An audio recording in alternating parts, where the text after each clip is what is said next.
Ղարաբաղի ակցենտով խոսում են սենց մասկեքով։ Փաշինյանը սպառնալիքներ պարունակող դիմակավորված ինչ-որ անձանց տարածած տեսանյութը մեկնաբանելիս այսօր պարբերաբար ընդգծում էր. նրանք խոսում են արցախյան բարբառով։ Իրավապաշտպանները ահազանգում են Փաշինյանի այս խոսույթը անխուսափելիորեն հանգեցնելու է արցախցիների նկատմամբ ատելության ալիքի։ 5 իրավապաշտպանների նախաձեռնությունը հայտարարություն է տարածել դատապարտել տեսանյութն օգտագործելով արցախցիների նկատմամբ թիրախավորող ու հանրային լարվածություն հրահրող գործելավոճը։ Լուսավոր Հայաստան կուսակցության ղեկավար Էդմոն Մարուքյանը Փաշինյանի այսօրվա պահվածքը թատրոն է որակել։ Նա քաղաքացիներին կոչ է արել չտրվել դրան, նշելով, որ Փաշինյանը փորձում է սրել բևեռացումը ժողովրդի մեջ, ինչը նպաստելու է նրա վերընտրմանը։ 21 թվականի նույն խաղերը, նույն Կիրովականի ասած տինտիրիտները Նիկոլ Փաշինյանը սկսել է, որովհետև տեղը ներն է անգել, ինչի է անում, որովհետև օդի պես իրան պետքա բևեռացնի, որ ինքը իբր թե գալիս է, հեսա անելու, այնա անելու, սրանա բռնելու, նրանա դատելու, այնա անելու, լրիվ թատրոն է, սիրելի հայրենակիցներ, նախընտրական քարոզչական թատրոն, մի տրվեք այս ամեն ինչին, այս բևեռացումը միայն իրենց է ձեռնտու, նա ցանկանում է ա. հաղթել ընտրություններում եւ բ. ունենալ այն պարլամենտը, որը այսօր որ կա։ Վերլուծաբան Արգիշ Տիկիվիրյանի դիտարկմամբ Փաշինյանը սրում է հայաստանցի ղարաբաղցի հակասությունը, քանի որ զգում է, որ իր ռեյտինգը անկում է ապրում։ Հենց Նիկոլ Փաշինյանը զգա իշխանություն կորցնելու վտանգ, ինքը կսրի հայաստանցի ղարաբաղցի այդ այսպես ասած հարցերը։ Ակնհայտ է, որ գիտեք ոնց է հայ սոցիումում գոյություն ունեն տարբեր հատվածների միջև որոշակի, այսպես ասենք, հակասություն, ինչ որտեղ կենցաղային հակադրություն, կենցաղային գուցե եւ ատելություն, դա կա։ Եվ 2021 թվականի ընտրություններից առաջ ես ասել եմ, հենց ինքը վտանգը զգա, սա իրանց խաղակարտն է։ Ընդ որում ես ունեի որոշակի տվյալ, որ իրենց, այսպես ասած, թիմում դա քննարկվել է։ Սրել արցախցի, հայաստանցի հակասություն։ Այո։ Իրենք մտածում են, որ այդ կերպ իրանք կկարողանան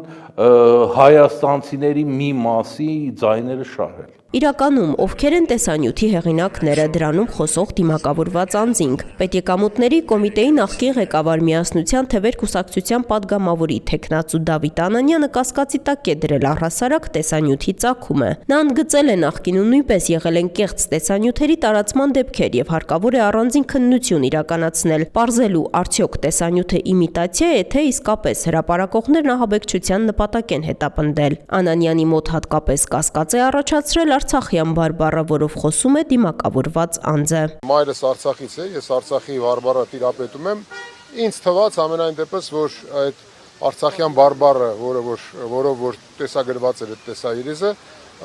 շատ վառ Արցախի բարբառով չէր, այսինքն էլի իմիտացիոն ինչ-որ մի բան, ամենայն դեպս դա իմ սուբյեկտիվ կարծիքն է։ Հայաստան դաշինքի падգամավորի թեկնածու ազգային ժողովի падգամավոր Իշխան Սաղաթելյանը Փաշինյանի կողմից բեմադրություն է անվանել դիմակավորված անձանց տեսանյութի շուրջ բարձրացված աղմուկը։ Նրա խոսքով սա Փաշինյանի ձեռագիրն է ամեն անգամ նեղն ընկնելուց նա իր դեմ սպանության փորձի կամ ահաբեկչության բեմադրություն է կազմակերպում, որպեսզի վախ սերմանի ժողովրդի մեջ ու դրանով արդարացնի նախընտրական շրջանում բռնություններն ու ձերբակալությունները։ Տերորիստներ եք դուք, ահաբեկիչներ եք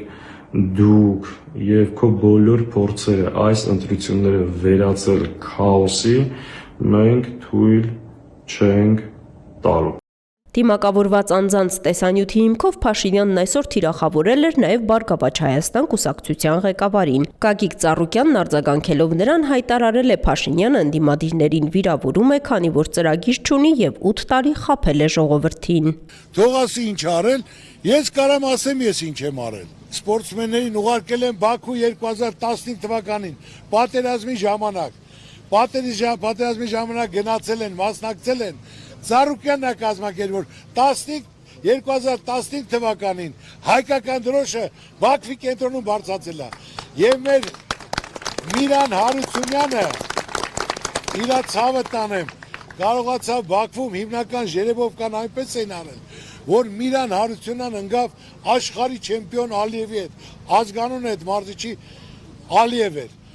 Ու հիմնականում մեր մարզիկը կարողացավ իրան հաղթել, որ այդ ստադիոնում դալիճում ճաշ չէր դզում, որ կարողացավ ազգի պատիվը բարձր պահել եւ Բաքվում դրոշը բարձրացնել։ Իսկ պարոն Փաշինյանի օրոք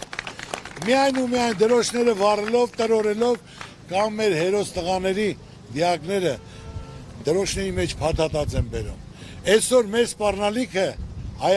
Հայաստանի հիմնական Ալիևն ու Նիկոլ Փաշինյանը։ Թող այդքան բան ինքը լավ լսի, անտեղի չներվայնանա։ ՔՊԱ-ականները մինչդեռ մեկը մյուսի հետևից արդարացնում են Նիկոլ Փաշինյանի այսօրվա վիրավորանքներն ու ցենզուրայից դուրս սպառնալիքները։ Փաշինյանի գորգորոցների արանքում նրան սատարող բացականչություններ անող առողջապահության նախարար Անահիտ Ավանեսյանն արդարացրել է Փաշինյանին, նույն կերպ նաև մյուս ՔՊԱ-ականները։ Վարչապետի խոսքը այո սուր էր եւ այն համապատասխաներ կարծում եմ այն կիսատերորիստական դրսևորումներին, որոնք որ ցույց տվեց վարչապետը նաև իր տեսաուղերձով։ Ինձ թվում է բավարար կոշտ չի լեքսիկոնը, որովհետեւ հիմա Ղարաբաղից խոսում են մարդիկ, կներեք փսլնքոտներ, խոսում են Ղարաբաղից, որ պատերազմի առաջին իսկ օրերին մաքսիմալ հեռու են եղել Ղարաբաղից։ Ես ընդհանրապես զարմանում եմ վարչապետի ներվերի վրա, ես կարծում եմ, որ